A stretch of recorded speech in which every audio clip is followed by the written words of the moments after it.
Thank you, Deputy Speaker. I rise to celebrate and honour local legend Phil Russo. Phil Russo is a name most locals in Parramatta would know. He's a passionate advocate for preserving Parramatta's unique and significant heritage. And he's been a parishioner at St Patrick's Cathedral for over 50 years. Phil was also a Parramatta City Councillor and a Deputy Mayor, and he's used his public office to support every community right across our local area. It was in this role that Phil delivered the first apology to the stolen generations in 1997, a full 11 years before Prime Minister Kevin Rudd did so in this House. In a recent conversation I had with Phil, he told me why he decided to make the apology in his capacity as a local councillor. And the decision, he told me, was driven in part by his values. Phil grew up in the 1930s and 1940s, during a time when migrant families like his faced discrimination on a regular basis. At shops, in school, and even at work, Phil saw the effects discrimination had on families firsthand.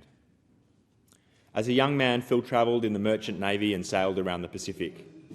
He saw how Aboriginal and Torres Strait Islanders were treated differently.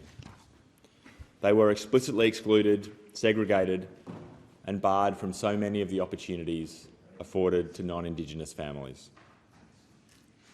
Phil even remembers a time when Indigenous Australians were only allowed to sit in the worst seats of the cinema. And he remembers telling off the cinema owner for this when he was just a 17-year-old.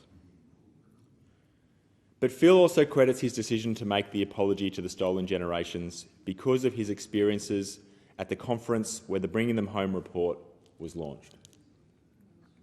Phil, then on council, went as part of a delegation to the National Reconciliation Conference. He described it as the most harrowing 4 days I had ever experienced. He told me that on the last day, all the delegates expected then Prime Minister John Howard to make an apology to the stolen generations. And when he didn't, they were shocked. Phil was crushed personally. And when he got back to Parramatta, he decided to make that apology himself. And I quote Phil, "I knew the Prime Minister wasn't going to apologise, so I did." In 2009, the Liberal Mayor of Parramatta City Council, Tony Issa, unveiled a plaque to commemorate this apology as a milestone in Parramatta's history.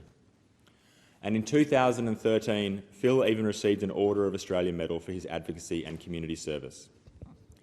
Deputy Speaker, I share Phil's story today not just to appreciate the many achievements of this local legend, but to remind us of how proud we all feel when we look back on the actions and the times that moved Australia forward. Order. The